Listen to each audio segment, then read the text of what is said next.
Minotaur is a disgusting-looking version of a dairy cow who lives a simple life until a shoddy arrives to hunt him down. When Minotaur tries to communicate, he accidentally confesses to her.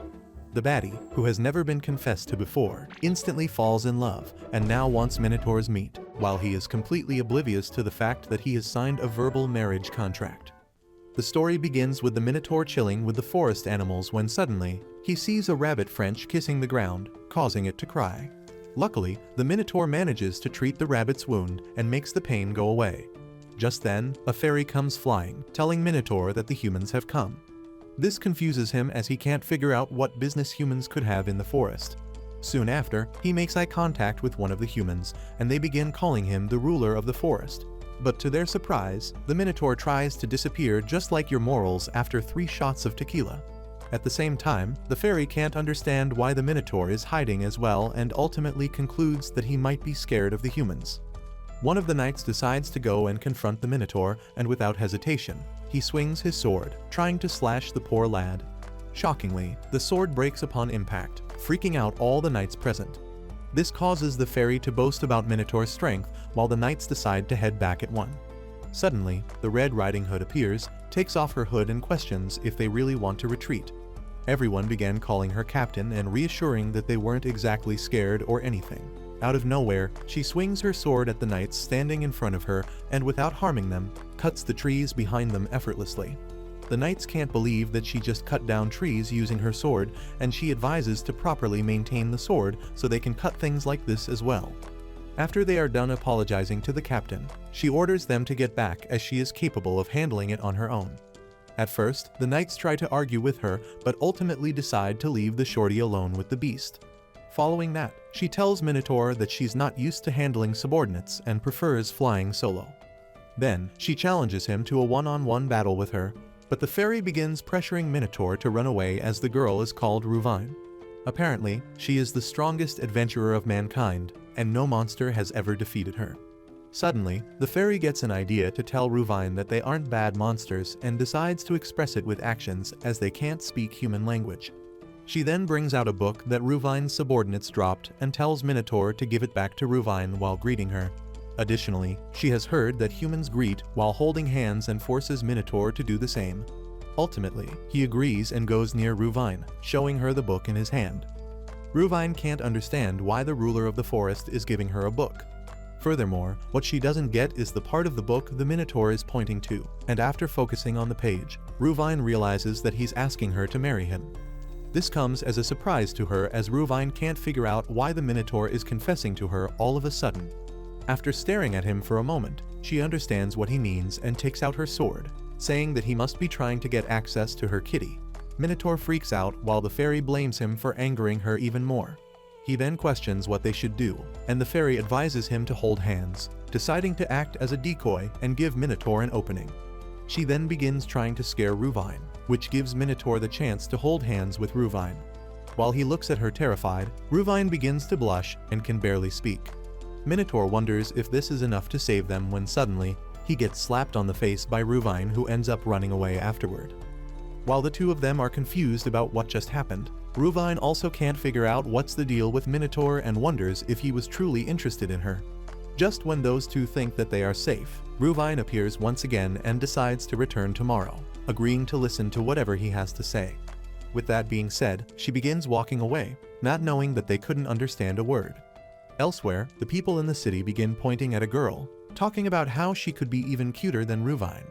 However, the thing they don't realize is that the girl is Ruvine herself, just in a casual dress this time. Apparently, what happened is that when she walked away, the fairy and Minotaur realized that she must have been scared of the book. Meanwhile, Ruvine couldn't understand what her next step should be and ended up returning home where she was greeted by her little sister. However, she ignores her and heads inside her room. Once inside, Ruvine begins freaking out, realizing that Minotaur is the target she needs to eliminate but is now at wit's end because of a confession she's not experienced with. Eventually, she decides to calm down for a moment and figures that a promise is a promise. Ruvine then decides to listen to what Minotaur has to say, friendzone him and head back home. But even if Ruvine's rejecting him, she needs to wear something different and thinks that she needs to be serious considering how serious Minotaur is. Ultimately, Ruvine ends up wearing a party dress along with a hat and notices that it doesn't look so bad after all. After that, she begins staring herself in the mirror and practicing how things might go the next day while her little sister secretly peeks, confused that her sister is finally acting like a girl. The next morning, she dresses up once again, making the little sister wonder if she's going on a date. On the other hand, Minotaur thinks about how Ruvine ran away as soon as she looked at the book and wonders if it's a magical book and an unbelievable weapon. Additionally, he figures that he might just win against Ruvine as long as he has the book. Just then, the fairy comes flying, informing Minotaur that Ruvine has returned and asks him to come with her as something seems off. Afterward, the two of them look at Ruvine in confusion, and before long, she notices them as well. Hesitantly, Ruvine greets Minotaur by saying good morning and thinks how she'll quickly reject him. After a while, she can't believe why the Minotaur is taking so long, but all he can do is stand there, looking confused. Ruvine begins to wonder if the Minotaur already hates her now, while the fairy talks about how they should have thought about a will beforehand. Suddenly, they remember that the book is what drove her away last time, but Minotaur doesn't know how to use it. Nonetheless, he decides to give it a shot and opens a random page once again. This time, the page seems to be complimenting her dress, and after reading it, Ruvine replies that she doesn't dislike that part of Minotaur that's honest with everything. Seeing her turn red makes them wonder if Ruvine is getting her, and to finish things off, Minotaur once again flips a random page. This page says that he has been searching all his life for a princess like her. After reading the text, Ruvine can't help but get flustered and thinks about how it's her first time hearing something like this. She then figures that it must be flattery and concludes that if he says so, then it must be true. Looking at her reaction makes Minotaur think that it seems pretty off, and the fairy mentions that she must be trying to self-detonate. Realizing that she's a human, Minotaur believes that she can actually do it, and the fairy questions if Ruvine is going to destroy the whole forest if she thinks she's going to lose. Thinking that they are pretty much doomed to die, Minotaur gets an idea and decides to take Ruvine out of the forest. The fairy tells him that he might die, but Minotaur believes that he must do it. Just then, Ruvine takes off her hat and after thanking him, runs away once again. This confuses the two of them once again while Ruvine hides behind a tree, thinking how embarrassing it was. A few days later, the people of the town noticed Ruvine burning with rage, ready to defeat the ruler of the forest at all costs. She seems mad about showing him her wearing such a frilly outfit, which is why she plans to make total mincemeat out of him. On the other hand, the fairy is flying around, searching for Minotaur. Seeing how she's on her own, the fairy thinks about how it will be dangerous if Ruvine comes by, and is sure that without her, Minotaur will surely be defeated. Just then, she hears some rustling in the bushes and decides to check it out, thinking that it might be Minotaur. But to her surprise, the person behind the bush turns out to be Ruvine. Both of them stare at each other for a second, and without wasting any time, the fairy decides to flee. However, Ruvine manages to catch her before she flies away, making her think that it's all over for her. But all Ruvine wants is to ask her something and questions if Minotaur didn't make any remarks about her, like her dress perfectly suiting her or her jugs not being big enough for his taste. Just then, Ruvine notices the fairy crying and instantly lets go, wondering if she hurt her. She then remembers that they can't communicate without the book, while the fairy thinks why Ruvine isn't eliminating her.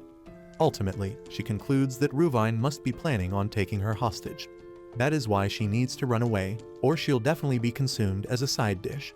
Meanwhile, Ruvine begins talking to her about Minotaur liking her and how it's impossible for rivals to be in love. Furthermore, she begins reassuring her that she doesn't think much of him or anything. Simultaneously, the fairy notices a coat of fur behind the bush, and thinking that it's Minotaur, she instantly flies towards it. However, that fur turns out to be the hair of a zesty-looking dude, causing the fairy to freak out. Instantly, that dude ends up catching the fairy and mentions how he came spirit hunting just for the hell of it. Additionally, he thinks that selling the fairy will earn him enough bread to pay off his debt. While the fairy yells at Minotaur for not being with her at times like this, the Afro dude gets punched in the face by Ruvine, surprising the fairy. She then reminds the Afro dude that it's a crime to capture fairies on his own, and says that laying a hand on her companion is unforgivable. Seeing her face causes the man to bawl and instantly bow in front of her, asking for forgiveness. To his surprise, Ruvine gives him a bag of coins, saying that it should help pay off his debt. The zesty dude thanks Ruvine and walks away, promising never to forget her kindness. Following that, the fairy questions why Ruvine saved her, and after asking the fairy if she's okay, Ruvine mentions that she has forgotten what she was worried about and leaves. Soon after, Minotaur returns, informing the fairy that he harvested some nice fruits. However, the fairy punches him in the face and continues striking him until she is satisfied. When Minotaur asks the reason behind her anger, she tells him that Ruvine came by. When he questions where she is, the fairy replies that she already left and comments that Ruvine might not be such a bad person. When Minotaur questions what the fairy means, she replies that it's hard to explain, but Ruvine ended up saving her. This is what the fairy told Minotaur yesterday, but he isn't sure what happened. Nonetheless, as she saved the fairy, Minotaur decides to properly thank her, but realizes that he might end up cosplaying Gojo if he did. He then assumes that Ruvine isn't a bad person and wonders if she's fighting to protect someone. Just then, he hears a human voice and decides to take a look. Meanwhile, someone calls out Ruvine's name, and it turns out to be a boy named Bobble. He asks Ruvine why she is addressing him like a stranger, and they start talking about how it's been about 2 years since they saw each other. Turns out, Bobble is going towards the forest and decides to tag along Ruvine, to which she agrees. While walking towards the forest, Ruvine begins thinking about the past when she and her sister went to the guild, and she reassured that little sister that she can register as long as she's 14 and then they will eat some delicious food. Eventually, she goes up to the receptionist, and when the receptionist asks Ruvine about her age, Ruvine replies that she's 14 and can fight as long as she has a sword. However, the receptionist mentions that being an adventurer is an extremely dangerous job, and it's quite a hassle to verify the identity of adventurers with obscure backgrounds. That is why they don't register people who are likely to bite the dust in no time. This causes everyone to laugh at Ruvine when out of nowhere, Bobble appears, talking as if he knows Ruvine already. Ruvine looks at him, confused, and Bobble makes an excuse, saying that Ruvine is his niece. This makes the receptionist agree to register her and ask for Ruvine's name. Following that, Bobble treats both Ruvine and her little sister with some drinks and asks them to join his party in exchange. Ruvine can't believe that he is okay with taking her, to which Bobble replies that they are comrades after all. Ruvine started to notice that he was strangely intimate with her and was friends with everyone as well. When he used to laugh, everyone else did too. Apparently, he also taught her a lot of things and even gave her one of his extra swords. In order not to hold her comrades, Ruvine did her best to learn and eventually became capable enough to beat monsters on her own. However, her party didn't look really happy with her achievement, but the people at the guild showered her with praise for defeating a dragon on her own. However, Ruvine told them that it's thanks to the sword Bobble gave her. Following that, she continued to fight with that sword so others could relax, and ultimately got quite a huge sum of money as a reward. But when she went to show the reward to her party members, they didn't look excited or anything, and Bobble told her that the reward was all hers. Additionally, he mentions that she's becoming too much of a hero, which is why her party ended up leaving her. This transitioned into her being called the greatest lone adventurer. Back in the present, Bobble notices that she is still using his sword and gets told that she has replaced the sword blade several times. Bobble then asks her to show him the sword, and after she gives it to him, Bobble tries to attack her and Ruvine barely manages to dodge the attack. When she questions the reason behind this sudden attack, the boba tea named Loser says that the sword used to be cheap, but now is worth a ton because she has it. Furthermore, he tells Ruvine that he despises her, saying that it was a mistake taking her in just because she was a chick. Afterward, he points his crossbow at Ruvine, questioning why she is stronger than him, and that because of her, all the other baddies dumped his pathetic self as well. He then prepares to shoot, telling her to die so he can make some money out of it. Out of nowhere, Minotaur appears in front of Ruvine. Bobble quickly realizes that his crossbow isn't working on the Minotaur. After giving Bobble a serious glare, Minotaur offers his hand to Ruvine, and she instantly grabs it. Following that, the two of them run while Minotaur thinks that Bobble must have done something to Ruvine. The two of them continued to run really far away, and Minotaur noticed that Ruvine's hand felt more feeble than the first time he held it. After running a safe distance away, Ruvine asks Minotaur why he saved her and ends up crying while resting against the Minotaur. Later, Ruvine sits there, sighing with the fairy in her hand. The fairy can't figure why she got captured this time and doesn't seem to care any longer.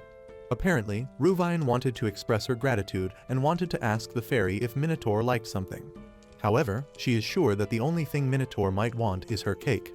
Additionally, she thinks that even if Minotaur is a perv who likes human girls, he might not actually be a bad person. Furthermore, Ruvine realizes that she probably misunderstood him a little. Seeing her face makes the fairy wonder if Ruvine is embarrassed and if she likes her by any chance. At the same time, Minotaur thinks about the moment when he grabbed Ruvine's hand and how it felt weak. At that time, she wasn't the Ruvine who is always strong and frightening, but was someone who was fragile and could shatter from a single touch. Minotaur further wonders why he felt the need to protect her and asks himself if he's protecting everyone in the forest because they are weak. This makes him think if Ruvine really is a strong and frightening human in the first place and figures that he had the wrong impression of her up until now. Minotaur then regrets attacking her with the magical book, but quickly remembers the slap he received the other day. Just then, he notices himself standing right next to Ruvine. The two of them look at each other for a moment, and the Minotaur questions why she is there. Additionally, he notices the fairy in her arms and ultimately decides to sit down and examine the situation for a bit. Following that, Ruvine notices some birds sitting on a branch and Minotaur, noticing this, realizes that she might like birdies. This results in him making the birds sit on his hand and showing them to Ruvine with a smile on his face. Ruvine ends up coming closer and eventually touching the birds, which causes her to brighten up instantly. After playing with the birdies for a while, she thanks Minotaur for saving her yesterday, saying that the two of them could at least become friends. But when Minotaur asks the fairy what she's saying, the fairy replies that Ruvine is asking if he's an ox.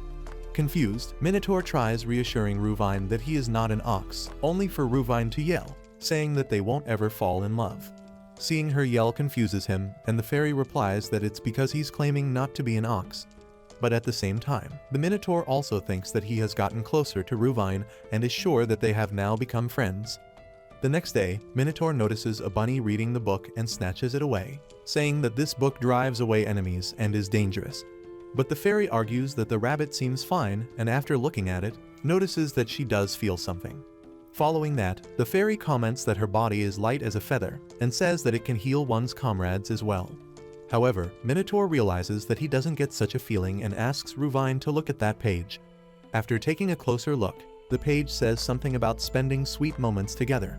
The next day, at her house, Ruvine is busy making sweets, thinking about Minotaur having a sweet tooth. She shapes the cookies like rabbits, and after baking them, nicely packs all of them in a bag. Later that day, she appears in the forest again, and where the fairy gives her a hug, saying that Ruvine must be thinking how super adorable the fairy looks. Then, Ruvine offers one of the cookies to her, wondering how they taste as she hasn't tested them yet. Noticing the scent coming out of them, the fairy concludes that it must be candy, and after taking a bite, she goes into a shock. Her mind begins to evolve due to this single bite, while Ruvine thinks how she is eating in complete silence. Soon after, the little rabbits surround her, and she ends up giving one to every single rabbit as well.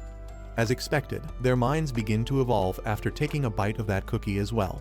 Following that, she notices that there is only one cookie left, and simultaneously, Minotaur appears. The fairy tells him to eat some cookies as well. Seeing the candy, he advises everyone to properly thank Ruvine afterward.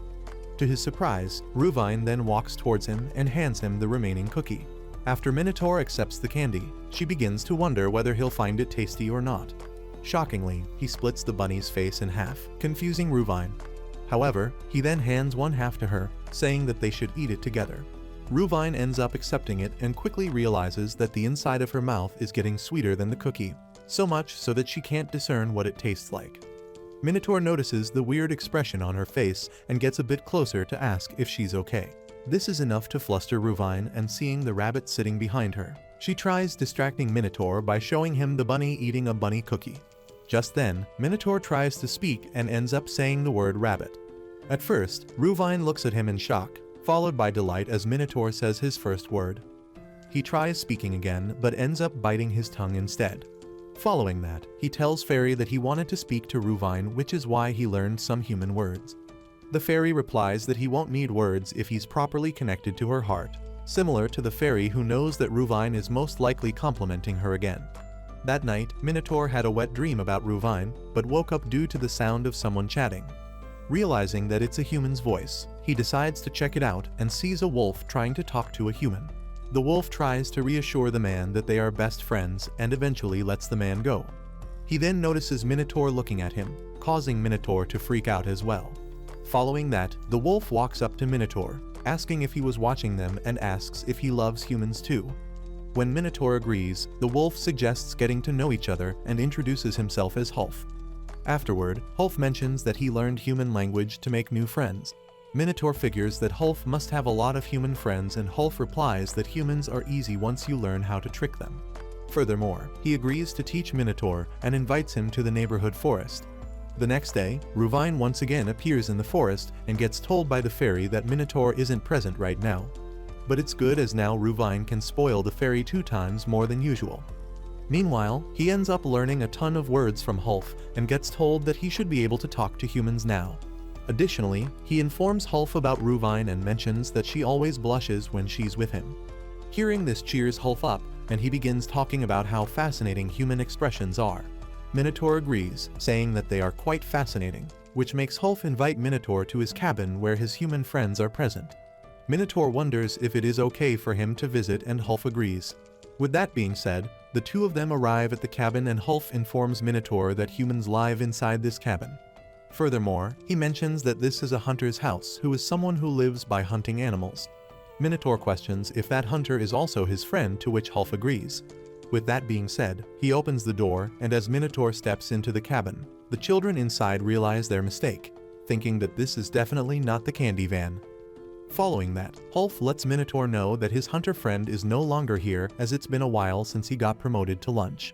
Following that, he notices a man bring another kid along with him.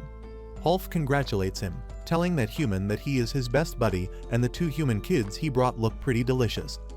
The human mentions that this marks a total of 10 people and asks him to give back his wife and child. However, Hulf replies that those 2 gave off a delectable face, so he ended up eating them as a side dish. Then, seeing the face that man is making causes Hulf to get excited, and he shows it to Minotaur, saying that this is why he loves humans. Even though men don't taste that great, if you slowly eat them alive, they'll cry and shout, and that look on their faces is the ultimate spice. Additionally, he allows Minotaur to eat one of them as well, considering they are friends. But to his surprise, Minotaur ends up punching him in the face, causing Hulf to crash onto the ground. Afterward, Hulf gets up and shouts at Minotaur, asking what is the meaning of this. Minotaur replies by thanking him for teaching him some words, but says that he can never forgive him. Hulf questions why he is angry, as humans are his friends, and being his friends, they should happily offer their bodies to him. But Minotaur disagrees, and Hulf mentions that the 2 of them are no longer friends. Before long, Hulf tries jumping on Minotaur, but Minotaur ends up smacking him in the face once again. This results in Hulf remembering yesterday when he first saw Minotaur. At that time, Minotaur was shaking in fear, which made Hulf believe that he was stronger, but currently, he can't understand why the hell is Minotaur this absurdly powerful. Additionally, he can't understand how he is making such a human face, even though he is a monster. While the 2 of them fight each other, the humans begin getting out of the cabin and start motivating Minotaur to do his best. They all begin calling Minotaur their hero, telling him to eliminate the wolf and avenge the people he ate. This comes as a surprise to Hulf, who can't believe they are supporting Minotaur even though they are his friends. He then remembers the time he made his first friend, who was a hunter that lived in the cabin. But one day, he heard him talking about their family running low on funds.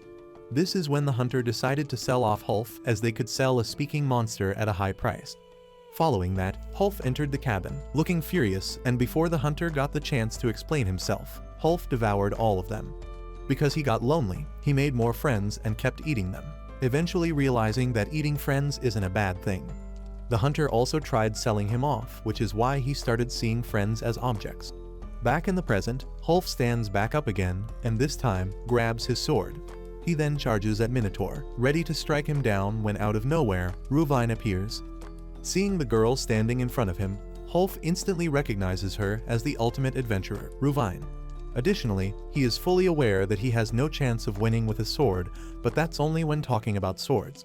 Hulf then holds the sword with his mouth, imitating the green-haired guy he saw in One Piece. Seeing this, Ruvine also changes her stance, confusing Hulf as he believes that she's clearly out of range. Just then, she disappears out of sight and appears right next to him, managing to slash his chest. Minotaur also looks at him in shock as Hulf falls onto the ground. Ruvine then asks the kids if they are alright, and one of the girls informs her that Minotaur is the one who saved them. Meanwhile, Hulf starts thinking how painful it is and begins blaming Minotaur, saying that it is all his fault. Ruvine also ends up thanking Minotaur and informs everyone that the ruler of the forest fought and saved all the humans. To her surprise, Minotaur manages to thank her as well, making her realize that he is able to talk a bit more now. Seeing the two of them reminds Hulf of his hunter friend and thinks how Minotaur has everything he has ever wanted. After he passes away, Minotaur walks up to Hulf and grabs his body. Seeing this, Levi from Temu begins telling Ruvine to eliminate Minotaur as he is Hulf's friend and most likely trying to trick them as well. Furthermore, he says that Minotaur is acting as their ally and wants to eat them as soon as they lower their guards, but Ruvine reassures him that it's okay as Minotaur is her friend. That man couldn't believe what she is saying and mentions that Ruvine has been brainwashed as well. Then, he begins telling other humans to attack Minotaur as he is facing the other way, but no one moves and tells him to look at Minotaur. Apparently, he picks a flower and puts it on Hulf's grave, while that man mentions that his wife and child were eaten by that monster, and says that he would never trust a monster now. Soon after, the news about Minotaur saving humans spread in the town, and all the people were bewildered at the existence of this gentle unknown monster. 2 days have passed since the incident, and the case regarding Minotaur protecting the humans was pretty unique. But everyone is still fawning over Ruvine for protecting the people. While some of them are asking for her autograph, the others are mocking her for not defeating Minotaur, saying that it's all lies about him protecting humans. However, one stare from her is enough to shut those people down, but still she is fully aware that even she thought of Minotaur as an enemy at first, and even if she explains it to the people, nobody will believe her. Just then, the girl Minotaur saved the other day grabs Ruvine's cape, and Ruvine also recognizes her as the girl present the other day. She then hands over a letter to Ruvine, asking her to give it to Minotaur. After that, the girl instantly books it while Ruvine stands there, looking confused. On the other hand, the fairy confronts Minotaur for looking down since yesterday and mentions that he's making the face of someone who just got stood up for a one-night stand. Later that day, Minotaur sits by the river and thinks about how he used his hands to beat the crap out of a friend. There might have been other ways to make him understand, but at the same time, he also believes that if he had met Hulf earlier, maybe nobody would have to go through that hardship. Even though there is no point thinking about it now, Minotaur can't help but think about it. The thought of him not being able to save anyone pisses him off, and he breaks the rock he's sitting on, causing him to fall into the river. Simultaneously, Ruvine passes by the river and notices the head of Minotaur sticking out of the water. After a moment of awkwardness, she lends her hand, asking Minotaur if he's okay. He ends up grabbing her hand, and when she tries to pull him out, Ruvine ends up falling into the river as well. After mocking him for being heavier than her mom, the two of them got out of the river, drenched. Ruvine also notices that he doesn't seem happy, and Minotaur questions if what he did to his friend was alright. This makes Ruvine take out the letter from her bag and tell Minotaur that it was given to her by that girl he saved the other day. Following that, she shows him the letter, saying that he was a hero to those kids. Seeing the letter brings tears in Minotaur's eyes, and he makes up his mind to never allow anyone to be unhappy. The next day, Ruvine sees Minotaur doing push-ups, and when she questions about what he's doing, Minotaur replies that he lacks muscles, which is why he's training. While Ruvine checks out his body that's built like a Greek god on steroids, Minotaur mentions that if he could get stronger, he could protect everyone. However, he is done training for the day and now wants to stay together with everyone and care for them. Additionally, he has something to show her and takes Ruvine to a cave where she notices the letter framed on the wall. But after looking at the letter for a moment, she can't figure out why it's sideways and realizes that the ornaments around it are also incredibly elaborate. She begins to wonder if Minotaur might be testing it sideways when out of nowhere, he asks Ruvine to tell him what the letter means. Ruvine stares at him with a blank expression on her face and begins to think if there could be a trick question behind this simple expression of gratitude. Afterward, the book catches her attention, and she picks it up, freaking out Minotaur. When she notices his acting weirdly, Ruvine mentions that it's a guidebook for love. This makes Ruvine realize that he doesn't even know the title of the book and wonders if he's illiterate. Additionally, she remembers that he confessed to her using the book and begins to think if he just showed her random pages of that book. Furthermore, the thought of it all being a misunderstanding strikes her, and she begins remembering everything she did. Not being able to withstand the embarrassment, she takes out her sword and digs a hole in the ground, later sitting in it and letting Minotaur know that she felt like jumping into a hole. However, Minotaur takes her out, saying that it's dangerous and asks if something happened. Ruvine eventually asks if the confession was a misunderstanding, and she elaborates, saying if there was no such thing as him liking her. When Minotaur replies, saying that this is not it, which makes Ruvine push him away and run as fast as she can. While both Minotaur and the fairy seem confused, Ruvine continues running, thinking how she misunderstood something about someone so important to him and thinks how she's the worst. Before long, Minotaur catches up to her and apologizes for appearing so suddenly. Furthermore, he tells Ruvine that because of her, his way of thinking has changed a little. Then, he grabs her by her shoulder and tells Ruvine that he can't describe his feelings with just the word like. As words are hard for him, he cannot describe them. However, Ruvine tells him to stop as if he keeps going, she might get embarrassed. Nonetheless, she ends up getting embarrassed anyway and Minotaur decides to tell her slowly from now on. A few days later, Minotaur notices a bag lying around and figures that Ruvine must have forgotten it there. The fairy suggests looking inside, and after taking a peek inside, she realizes that it's filled with extra large-sized rubber. Eventually, Minotaur decides to bring it back to Ruvine, and the fairy realizes that he plans on going to the human town. Furthermore, she mentions that it's pretty dangerous out there, and that she's not sure if humans will be understanding even if they talk to them. Nonetheless, Minotaur replies that he got stronger, so it'll be alright. Ultimately, the fairy gets tired of his persistent nature and tells him to go on his own. Soon after, Minotaur appears in the human town and notices everyone being scared of him. After seeing a couple of old farts, he decides to ask them about where Ruvine lives, but it only results in them both losing the few years left in their lives. Apparently, the fairy decided to tag along but stayed hidden. She quickly figures that humans will never tell him the direction, as she has noticed that only Ruvine is a human who's particularly kind. Nonetheless, Minotaur continues asking other people for directions, only to end up scaring them. Eventually, he sits by the roadside, depressed when a wagon comes accelerating towards him, and just in time, the fairy manages to push Minotaur out of the way. Then, a person steps out of the wagon and asks Minotaur if he's alright. All the baddies begin fawning over the hottie while Minotaur apologizes for blanking out. Noticing the popularity of that person, the fairy concludes that he must be a human boss, and is sure that he might eliminate them if needed. But to their surprise, the boy questions Minotaur if something is wrong and Minotaur asks him about where Ruvine lives. While the Minotaur and fairy begin to argue whether it was a good decision to ask him, the boy ends up telling him the direction. Minotaur thanks him, and after staring at him for a moment, the boy returns to his wagon and drives away. Now that they know the direction to Ruvine's house, the two of them arrive and knock on the door of her house. The fairy mentions that it'll be awkward if her mother comes out and begins imitating how she might act in front of Minotaur. Soon after, the door opens and Ruvine peeks out. After staring at Minotaur for a second, she notices how she currently looks and instantly closes the door, asking Minotaur to give her 3 minutes to get dressed.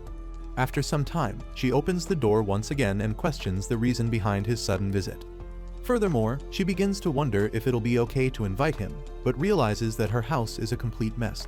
Minotaur then hands her the bag, and she seems relieved afterward, saying that there's a pretty dangerous weapon inside of it. Additionally, she asks if he has checked inside, forcing Minotaur to apologize for his curious nature. Then, she asks how he ended up finding her house, to which Minotaur replies that a boss told him the direction. On the other hand, the boy enters his villa, and his assistant begins talking about the monster roaming around the town and wonders if it was Ruvine's friend. But the boy asks the old man to shut it as he's immersed in deep emotion. After the old man leaves, the boy lets out a sigh and mentions that Minotaur might be able to satisfy him, deciding to make him his own no matter what. Some days later, the fairy begins complaining that she's bored and mentions that Ruvine hasn't come by for a week now. Minotaur replies that she must be busy, causing the fairy to wonder if he did something suspicious to her at her house. Just then, the boy appears behind them and greets Minotaur, saying that it's been a while, calling Minotaur the ruler of the forest. The fairy once again freaks out and questions what Minotaur did that caused the human boss to appear.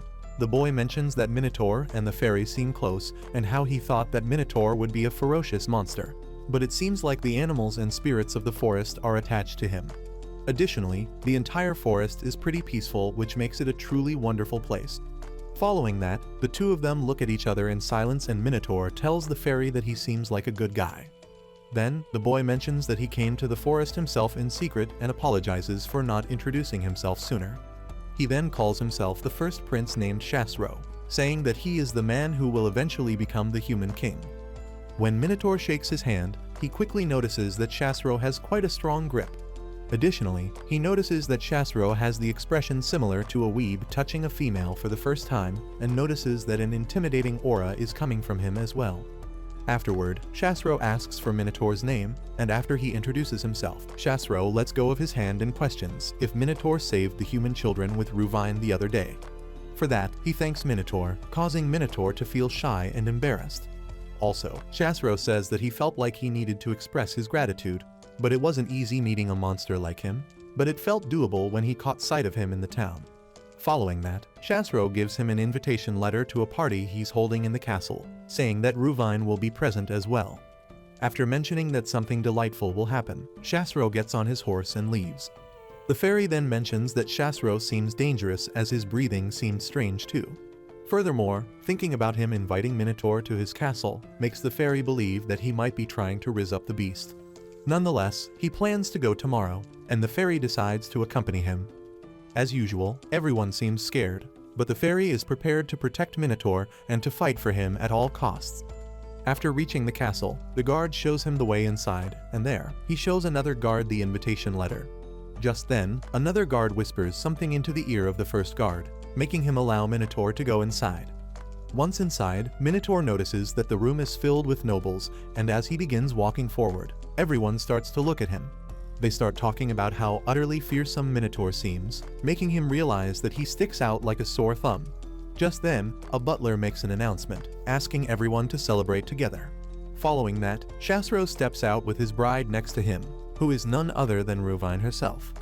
Apparently, Chasro doesn't have any interest in Ruvine whatsoever, but the only thing he wants is for Minotaur to show his true colors. He is fully aware that Minotaur likes Ruvine, and if he can fight Minotaur, then the ends will justify the means. Apparently, a week ago, the news about Chasro getting married was announced in the town, and Ruvine couldn't figure out the reason she was summoned to the castle. This makes her wonder if she did something which ended up angering the prince. Nonetheless, after arriving at the castle, she was told by Chasro to marry her, which came as a shock to her. He further elaborated, saying that even though she was a commoner, she's still the hero of the country, and if he were to become the king with someone like her by his side, the people would put their support behind him as well.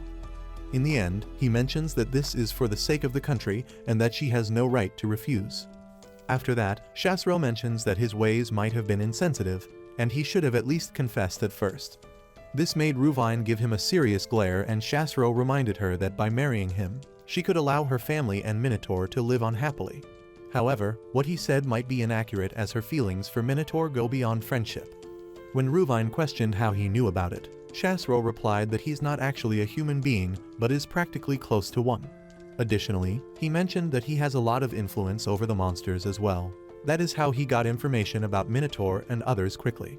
Following that, he questioned Ruvine if she could get together with Minotaur. Even if there's mutual love, discrimination from others will bring all sorts of hardships, and even if she can bear it, Minotaur might not be able to. Back in the present, just as the two of them are about to lock lips, Ruvine ends up landing a punch on his face, surprising Minotaur and everyone gathered around them. However, she still feels as if she didn't actually hit him, as Chasro was able to barely dodge her in the last second. Afterward, Ruvine asks Chasro the reason he summoned Minotaur, saying that it feels as if he's playing with a new toy with those childish, repulsive eyes of his. Furthermore, she doesn't buy the crap about him marrying her for the sake of the country and says that there must be some other goal. However, Chasro questions what will happen to her family and friends now, to which Ruvine replies that she will protect them herself while throwing the flower bouquet towards Chasro. She then runs towards him, trying to land another attack and tries kicking him, but Chasro manages to dodge and attacks back. Ruvine barely manages to block the attack, while Chasro mentions that she would only be able to defend her friends if she had a sword, but without it, can she really be called powerful? He adds that battles are always unpredictable, and that she would be powerless if her sword was damaged or lost. Ruvine replies that she might not be able to defeat a prince, but she is now fully aware that the country will go into turmoil if he becomes the king. Chasro replies that he has no interest in the country and yells at her for changing the topic. He then begins walking towards Ruvine and almost grabs her, but fails to do so as Minotaur ends up saving her in the nick of time. All the soldiers and nobles at the venue were bricked after seeing Chassero's elegant smile, which looked as if he had reunited with his lover, with the exception of Minotaur and Ruvine, of course. Minotaur then questions if Chassero doesn't like peace anymore, to which Chassero replies that if he had not talked about liking peace, then Minotaur wouldn't have come to fight him. Apparently, it's his hobby to fight monsters and gets excited whenever it happens. Ruvine asks Minotaur not to fight the prince, but Minotaur apologizes to Ruvine, saying that he cannot back away from this. The nobles can't believe that the prince will be fighting the monster, as he is muscular and over 2 meters tall. Following that, Chassero asks Minotaur if he enjoys art and mentions that if a human body could defeat a monster in the same condition, then that would be something called an art. Furthermore, to meet the same conditions, Chassero takes off his clothes, causing Ruvine to get disgusted over what she's seeing. With that being said, both of them take their fighting positions and Chassero begins hopping with his arms stretched out. Before long, he dashes towards Minotaur and tries landing a punch, but gets blocked, making him get behind Minotaur and land a punch on his back. This surprises everyone except for Ruvine, who saw how Chassero evaded Minotaur's counterattack by spinning backward and made use of the momentum to attack from the back. Even she realized that Chassero might be the strongest opponent Minotaur has ever fought. As the fight continues, Minotaur starts getting dominated by Chassero, who keeps slipping punches between the gaps. Ruvine notices that this is becoming one-sided for the prince, but she is sure that Minotaur still has a winning chance. Chassero took a form that prioritizes attacking instead of defending, and if Minotaur keeps on blocking, it creates blind spots, allowing Chassero to keep attacking. But as long as Minotaur even gets one hit, it'll be fatal. But she is unsure whether Minotaur will be able to land a hit before the prince brings him down. Suddenly, Minotaur ends up breaking his pinky finger, making the fairy freak out and question why Minotaur is fighting instead of escaping with them.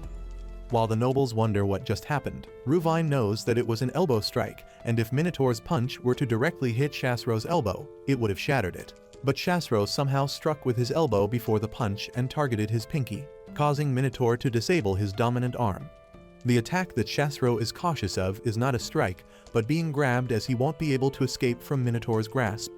But now that Minotaur's dominant arm is disabled, Chassero has shifted to an attack-centric style. He continues landing more and more punches on Minotaur, making everyone realize that it's a one-sided assault. Do you think Minotaur will be able to defeat the prince? Comment Minotaur if you'd like part 2 of this series. As usual, thank you for tuning in, and we'll catch you in the next one.